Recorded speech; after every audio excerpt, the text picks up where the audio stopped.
여러분 우리가 읽은 이 에베소서는 6장까지 되어 있어요. 그래서 3장까지가 전반부인데 유대인이든 또 이방인이든 다 그리스도 안에서 교회 이론이 된 것이 바로 전반부라 얘기하면 후반부 4장부터 6장까지는 오늘 이제 4장 후반부의 첫 번째 부분을 우리가 한번 살펴보기를 원하는데 1절을 한번 같이 읽어볼까요? 시작. 그러므로 주 안에서 갇힌 내가 너희를 권하노니 너희가 부르심을 받은 일에 합당하게 행하여. 지금 바울은 본인이 갇힌, 주 안에서 갇힌 이렇게 표현하면서 감옥에 있다라는 것을 이야기하고 있죠. 그러면서 에베소 교회 교인들에게 뭔가를 지금 부탁하는데요. 여기 보면 그러므로 주 안에서 갇힌 내가 너희를 권하노니 하면서 권한다라는 표현을 쓰고 있습니다.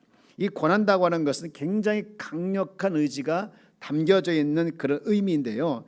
한마디로 이야기하면 간청하다 또는 요청하다 그런 의미보다는 촉구합니다라는 그런 명령을 담은 그런 말씀입니다. 그러니까 지금 바울은 비록 감옥에 있지만 에베소 교인들에게 강력하게 정말로 명령조를 담아서 너희들에게 권면하노니 무슨 뭘 권면하느냐? 1절 하반부에 나와 있는 것처럼 너희가 부르심을 받은 일에 합당하게 행하여라고 기록되어 있어요. 다시 말해서 부름받은 하나님의 자녀면 부름받은 하나님 자녀답게 행해야 된다, 살아야 된다. 이것을 지금 강력하게 촉구하고 있는 내용이죠.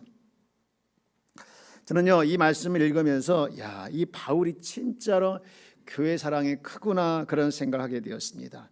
성도로 부름받았다고 하면 성도로서의 삶을 살아내는 것이 마땅한데 여러분 이 말씀을 읽으면서 저는 우리 역시 이 말씀에 해당된다 그렇게 생각을 하게 되어집니다. 하나님께서 먼저 이 창조한 사람들 중에 선택한 자를 부르시고 또 부르신 그들을 의롭다 하시고 또 의롭다 하신 그들을 나중에 영화롭게 하는 그 대상이 누굽니까? 부름받은 자죠.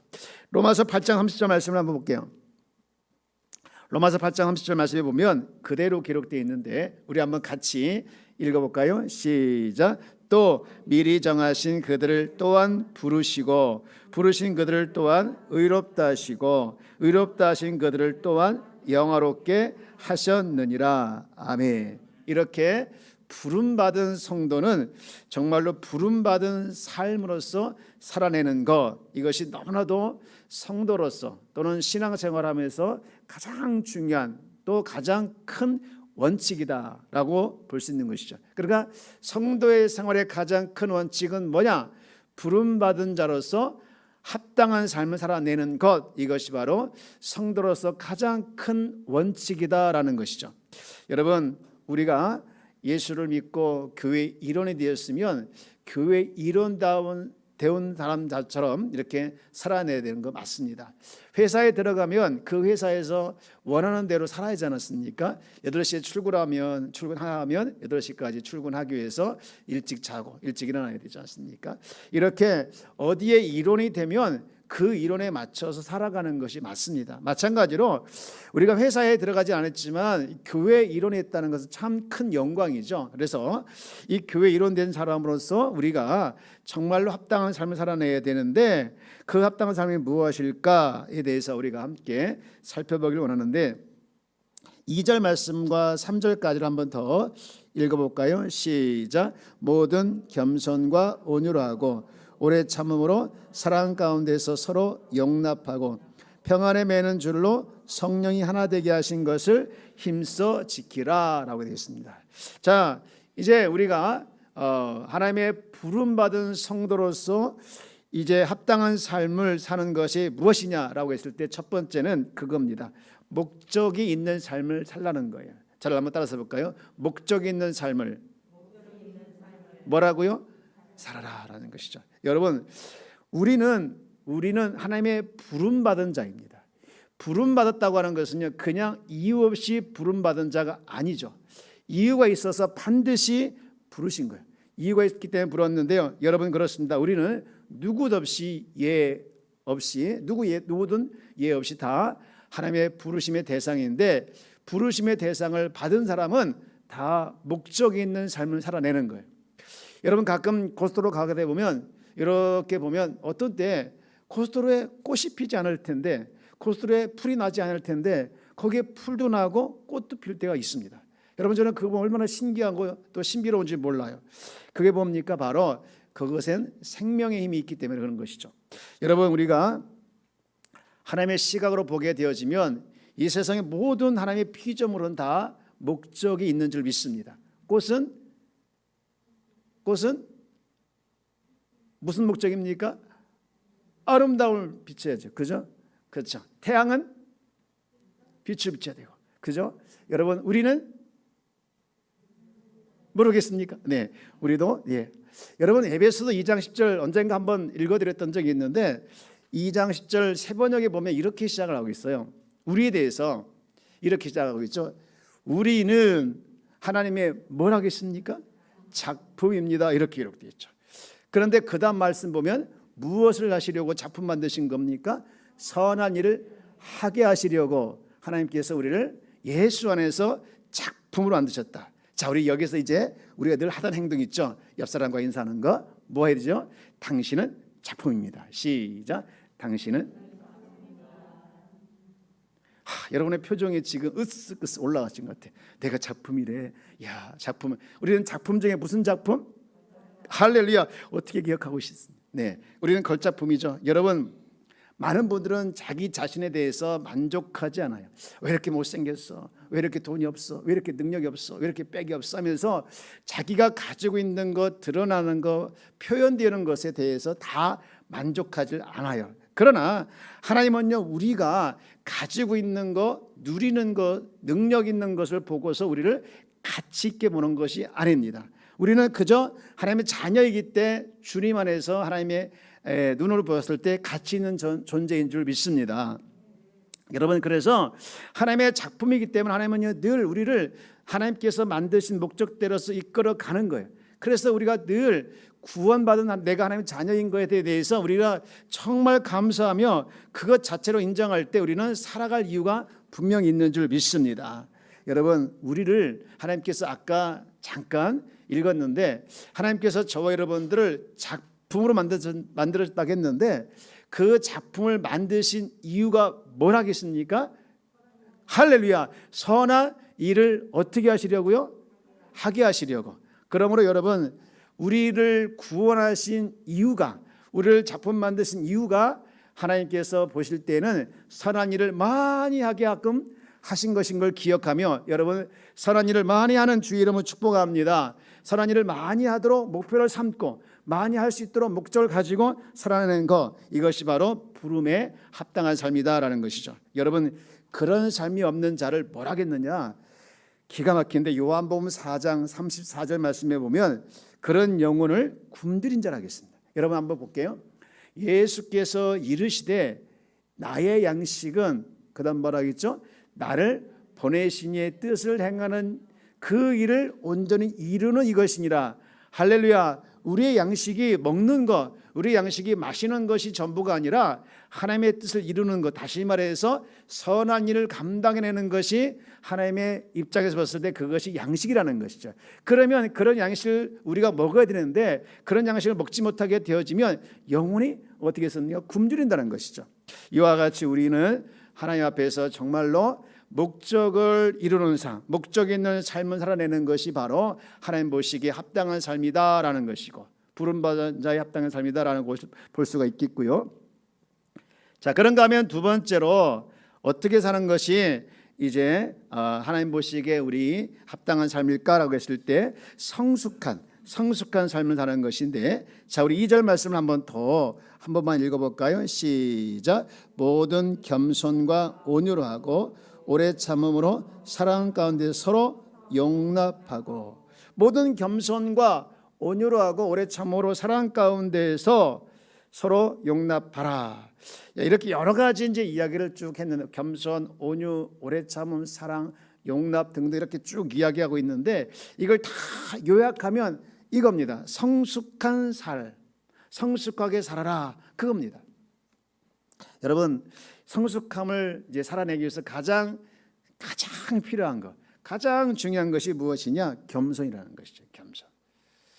여러분, 우리가 겸손을 무엇으로 정의할 수 있냐? 하나님 앞에서 나는 피조물입니다 라고 하는 것이 겸손이에요. 저를 한번 따라서 해볼까요? 하나님 앞에서 나는 무엇이다? 피조물이다. 여러분, 에덴 동산을 창조하시고 하나님께서 아담과 하와를 이제 창조하셨죠. 근데 그들이 하나님 앞에 죄를 범하는데 무슨 죄를 지었을까? 사탄의 메시지가 그거였습니다. 창세기 3장 5절 말씀에 보면 이렇게 유혹하죠. 너희가 그것을 먹는 날에는 너의 눈이 밝아져 뭐같이 되어? 하나님같이 되어. 이게 바로 타락의 출발입니다. 여러분, 우리가 하나님 앞에 겸손이 무엇이냐? 나는 하나님 같은 존재가 아니라 하나님 앞에서 무슨 존재냐? 피조물이다, 이렇게 믿는 거예요.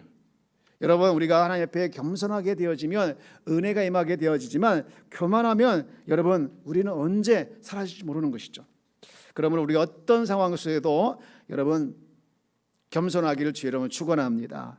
이게 성숙한 삶인데요. 그리고 성숙을 위해서 또 하나 필요한 것이 있는데요. 그것은 무엇이냐? 시간입니다. 제가 질문 하나 해볼까요? 호박은 얼마 만이면 충분히 익습니까? 얼마 만이면 심고 싹이 나고 자라서 꽃이 피고 이제 호박이 조금 나서 이제 큰 호박이 되는 데까지 걸리는 시간은 무려 3개월이래요. 3개월. 그런데 여러분, 사람은 3개월 만에 성숙할 수 있습니까? 안 됩니다. 절대 안 돼요. 우리는요, 성도들이 하나님께서 호박 같은 성도가 아니라 어떤 상황에서 참나무 같이 견고한 성도를 원하시는 것이죠. 여러분, 그래서 참된 성도가 되려면 시간도 필요하고 경험도 필요하고 또 사랑도 필요한 것이죠. 오늘 그 말씀 쭉 하고 있는데, 사랑은 뭐냐? 한마디로 이야기하면 사랑은, 저를 따라서 사랑은 성내지 않는 거예요. 뭐 하지 않는 거라고요? 성내지 않는 거예요. 성내지 않는 거. 웃는 분이 많이 계시는 것 같아요. 네. 여러분, 우리는 사실 짜증을 많이 내고 성도 많이 내고 화도 많이 내는 것이 우리의 본성이에요. 본질이에요. 그런데 여러분, 그러면 안 돼요. 막 화를 내고서 내 성질 알지? 내가 원래 성질을 잘 내지만 뒤끝은 없어. 잃어버리면요, 이미 상대방은 상처를 많이 받는 거예요. 여러분, 우리는 자기는 풀릴지 모르겠지만 우리는 정말로 우리에게 감정이, 이 사랑이 있다고 하면 정말로 우리는 폭발하고 또 화를 잘 내고 그런 것이 아니라 서로 감정을 조금 죽이고 격려하는 쪽으로 가게 되는 것이죠. 이렇게 보면요, 성도들이 상처를 참 많이 받는 것 같아요. 제가 오죽했으면 그 광고 중에 그런 광고를 좋아하는 줄 아십니까? 상처에 후시딘 후시네. 그 광고를 제가 얼마나 좋아하는지 몰라요. 왜 이렇게 성도들이 상처를 받는지 그때마다 정말 제가 후시딘 하나 갖다 드리고 싶어요. 네. 여러분, 상처받은 사람을 우리가 대할 때마다 우리는 어떻게 해야 할까요? 상처받은 사람을 대할 때 그 상처가 무엇인지 분석하고 그 상처가 어떤 것이 여러분 어떤 것인지에 대해서 충고하고 라고 하는 것은 정말 그 상처에 대해서 바른 대안이 아닙니다. 여러분, 욥기서 보면 욥이 큰 상처를 당하지 않습니까? 하루아침에 가족을 다 잃어버리지, 하루아침에 재산이고 몸이 다 상하지 않습니까? 근데 그 친구들이 셋이 와가 처음에는 격려하고 위로하다가 나중에는 막 지적을 하지 않습니까? 근데 그 말이 하나도 틀린 게 없어요. 다 맞아요. 다만 원인 없는 결과가 없다고 하면서 다 맞는데, 그러나 그것은 결국 욥에게 절대로 도움이 안 되는 것이죠. 여러분, 상처받은 자에게 정말 필요한 것이 무엇일까? 다른 것이 아닙니다. 이해해 주는 거. 저를 한번 따라서 볼까요? 이해해 주는 거. 여러분, 상처받은 사람은 이해해 주면 땡이에요. 그리고 이해해 주고 더 중요한 것은 그 상처받은 사람에게 함께 해주면 되는 거예요. 저희 아내가 아멘하는 것 같아요. 여러분, 보혜사 성령은 무엇입니까? 보혜사 성령은요, 함께하는 분이지 않습니까? 소리 없이 말 없이 우리를 책망하고 네가 왜 잘못했냐 하면서 분석이나 하고 충고하시는 분이 우리 성령님이 아니십니다. 그저 함께 하시며 따스하게 다가오시며 내 마음을 위로해 주시고 격려해 주신 분이 우리 성령님이신 줄 믿습니다. 여러분, 그러므로 우리는 성령님과 함께하는 것, 성령과 동행하는 자가 성숙한 삶을 살아낼 수 있는 중요한 귀한 은혜가 되는 것이죠. 그런가 하면 마지막으로 이 부르심에 합당한 삶을 살아내기 위해서는요, 중요한 말씀이 있는데 오늘 이 말씀 좀 하고 싶어요. 우리 3절 말씀을 한번 읽으면서 무엇인지 한번 찾아볼까요? 자, 같이 한번 읽어볼까요? 시작. 평안에 매는 줄로 성령이 하나 되게 하신 것을 힘써 지키라. 아멘. 마지막으로 이 부르심에 합당한 삶을 살아내는 것은 무엇이냐? 하나가 된 것을 뭐하라는 거예요? 하나가 된 것을 뭐하라고 했습니까? 지키라는 거죠. 지키라는 거예요. 여러분, 교회는 여러 가지를 하지 않습니까? 예배도 드리고 요즘같이 이제 기도도 하고 전도도 하고 또 봉사도 하고 다른 분을 찾아가서 위로도 하고 신방도 하고 함께 웃기도 하고 함께 울기도 하고 또 성도 간에 여러 가지 문제가 있으면 같이 이렇게 기도도 하고 이런 일들이 계속해서 교회 내에서 일어나고 있습니다. 이것은 교회가 존재하는 날 끊임없이 일어나는 것이죠. 그런데 왜 그런 일을 합니까? 라고 물어보면 어떤 분은 그거요? 하나가 되려고요. 이렇게 답을 할 때가 있습니다. 그러나 성경은요, 그런 일을 하는 목적이 하나가 되려고 그런 일을 한다고 하진 않았어요. 성령께서 이미 교회는요, 하나가 되게 하셨습니다.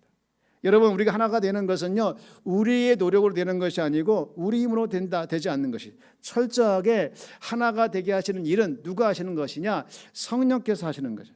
여러분, 가만히 성경을 보면 유대인들이 예수 믿고 이방인들이 예수 믿게 한 것이 누구였습니까? 성령의 역사였죠. 그리고 그들이 하나가 된 것이 누구의 역사였습니까? 성령의 역사였어요. 그러고 보면 전적으로 교회가 교회되게 하는 것은 다 성령의 역사고 성령의 작품이에요.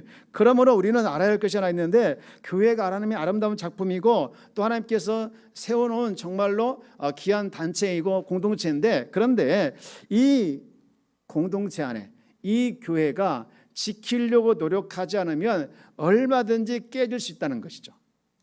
여러분, 우리가 왜 모여서 기도하고 왜 모여서 전도하고 왜 모여서 예배드리고 열심히 성경 공부도 하고 신방도 하는 이유가 무엇인 줄 아십니까? 그것은 교회 존립 자체가 위협을 받기 때문에 무너지지 않기 위해서 그러는 거예요. 요즘에 많은 분들이 이 코로나 때문에 교회의 문제를 심각하게 고민하고 있습니다. 예배도 제대로 못 드리고 어쩌다 예배 드리며 눈치를 봐야 되고 또 전도하는 일도 이런 것도 눈치를 보고, 우리가 이 새생명 축제를 준비하면서 이제 선포했고 나가 전도할 때 많은 분들이 어떻게 생각할까 어떻게 볼까 걱정을 많이 했잖아요. 근데요, 제가요 월요일날 아침에 새벽에 예배 마치고 나가서 하는데요, 그 1시간 전도한 것이 하루 종일 잔상에 남았어요. 이렇게 배너를 세워놓고 또 피켓 들고 인사하는데 사람들이 뭔가 하고 자꾸 쳐다보는 거예요. 이렇게 와서 뭐지? 하고 쳐다보고 가는 거예요. 어떤 분은 막 손도 흔들어주고 착하 잘한다 하면서 이렇게 격려해주고 하면서, 이렇게 아무도 전도하지 않을 때, 아무도 전도한 걸로 생각도 안 할 때 우리 교회가 전도하니까 오히려 이게 은혜가 되고 다른 분야에 도전이 되는 거예요. 할렐루야. 여러분, 우리는 정말 이 일을 우리가 기쁘게 생각하고 정말로 하나님께서 원하신 걸 기억하면서 우리가 더 기도하고 더 열심히 우리가 한 마음이 되어져서 하나님께서 구원할 백성을 만들어내는, 또 찾아내는 일을 우리가 멋있게 감당해내는 우리 모두가 되길 주의 이름으로 축복합니다.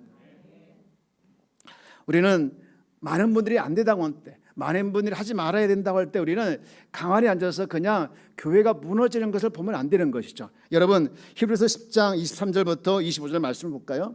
이렇게 되어 있어요. 자, 우리 한번 같이 읽어볼까요? 23절부터 25절까지 말씀을 한번 같이 읽어봅니다. 시작. 또 약속하신 이는 미쁘시니 우리가 믿는 도리의 소망을 움직이지 말며 굳게 잡고 서로 돌아보아 사랑과 선행을 격려하며, 25절, 모이기를 패하는 어떤 사람들의 습관과 같이 하지 말고 오직 권하여 그날이 가까움을 볼수록 더욱 그리하자. 모이기를 패하는 어떤 사람의 습관과 같이 하지 말고 오히려 더 권해서 그날이 가까울수록, 종말이 가까울수록 우리는 모이는 데 더 힘쓰자, 그런 말씀 아니겠습니까? 여러분, 마귀는요 하나가 된 것을 깨트리는 일이 마귀의 일입니다. 교회를 깨고 가정을 깨고 공동체를 깨는 것이 마귀예요. 그러면 왜 하나가 된 것을 계속해서 우리가 지켜야 될 것인가? 그것이 4절부터 5절까지 6절까지인데 우리 한 번 말씀을 같이 읽어볼까요? 4절부터 우리 6절까지 시작. 몸이 하나요 성령도 한 분이시니 이와 같이 너희가 부르심을 받았느니라. 주도 한 분이시요 믿음도 하나요 세례도 하나요 하나님도 한 분이시니 곧 만유의 아버지라. 만유 위에 계시고 만유를 통일하시고 만유 가운데 계신도다. 아멘. 여러분, 오늘 본문을 통해서 정말 중요한 것이 무엇이냐? 교회가 하나가 되고 또 그 하나가 된 것을 계속해서 지켜나가는 것이 얼마나 중요한지를 바로 여기 4절부터 6절까지 하고 있는 거예요. 예수님은요, 십자가를 지기 전에 그런 기도를 많이 하셨어요. 주님, 하나가 되게 하여 주옵소서. 그들도 하나가 되게 하여 주옵소서. 그러면 우리 한번 좀 구체적으로 몸이 하나요, 성령도 한 분이시요, 부르심도 한 소망이요, 이런 것들을 한번 우리가 조금 살펴보기를 원하는데, 몸이 하나라는 것이 무엇일까? 몸이 하나라는 것은, 이 몸은 누구의 몸이냐? 그리스도의 몸이래요. 그리스도의 몸. 여러분, 우리는 각기 다른 몸이다 이렇게 생각할 수 있는데, 그게 아니라 한 몸이신 우리는 그리스도의 지체인 줄 믿습니다. 우리가 그리스도를 머리로 하고 각각의 지체들을 이렇게 지체를 섬기고 있는데, 성도 한 명이 아프면 내가 아픈 거예요. 성도 한 명이 기쁘면 내가 기쁜 거예요. 그럼 우리가 성도들을 위해서 같이 기도해 주는 거, 우리가 정말 한 몸으로서 지체로서 당연한 것이라고 생각합니다. 여러분, 이상하게 이 쌍둥이가 아프면요 같이 아프더라고요. 여러분, 이와 같이 몸이 하나이기 때문에 그런 것이죠. 그런가 하면 또 뭐도 하나라겠습니까? 성령도 한 분이시라 했어요. 성령께서 하신 일 중에 가장 중요한 일이 바로 하나가 되게 하는 것이죠. 갈라지게 하는 것은 사탄의 역사하는 것이라고 하면, 성령은 하나가 되는 거예요. 오순절 마가의 다락방에서 성령이 강림할 때 제일 먼저 하신 일이 다 같이 방언으로 하나 되게 하고, 그들이 이제 하나가 되게 했던 일을 바로 성령께서 하신 거 아니겠습니까? 그리고 세 번째, 몸이 하나요 성령도 한 분이시니, 이와 같이 세 번째, 너희가 부르심에 한 소망 안에서, 소망도 하나래요. 소망. 여기에 좀 어려운 말일 수 있는데, 여러분, 우리는 다 각각의 다른 소망들을 가지고 있습니다. 대학 입시를 앞둔 수험생들은, 우리가 가만히 이번에 시험 보는 애들이 4명이나 있더라고요. 이번에 시험 보는 4명들을 위해서는 꼭 기도해 주십시오. 여러분, 좋은 대학에, 좋은 학과에 그들이 다 꿈을 가지고 있는데, 정말 꿈을 가지고 가는 모든 길에 하나님께서 정말 역사하셔서 다 합격하면 얼마나 좋겠습니까? 그죠? 이런 소망을 다 가지고 있지 않습니까? 여러분, 또 대학을 졸업한 친구들은 좋은 직장을 가기를 원하는 소망이 있습니다. 그런데 그런 다 각각의 다른 소망이 있는데, 한 소망이 뭐냐? 그런 소망들을 넘어서 이 공통의 소망, 최종의 소망이 있다는 거예요. 그것이 영생의 소망이죠. 우리는 이 소망 안에서 우리가 공통의 소망을 이루는 것으로 부르심을 받은 것이죠. 우리가 열심히 이렇게 세대문 연도 축제하는 것도 이 한 소망을 이뤄내기 위해서 우리가 감당하는 거 아니겠습니까? 그런가 하면 네 번째, 누구도 한 분이라고 했습니까? 네 번째, 주도 한 분이시죠. 그죠? 5절 말씀해 보면, 너희가 부르심의 한 소망에서 부르심을 받았느니라 하면서 5절, 주도 한 분이요. 주도 한 분. 당연한 거죠. 교파가 다르고 성도들이 다른 곳에 예배드린다 할지라도, 여러분, 우리가 맨 먼저 하는 고백이 있죠. 사도신경. 그죠? 사도신경을 고백하는데, 이게 다 무엇을 의미하느냐? 우리는 하나의 믿음을 가졌다, 그런 말이에요.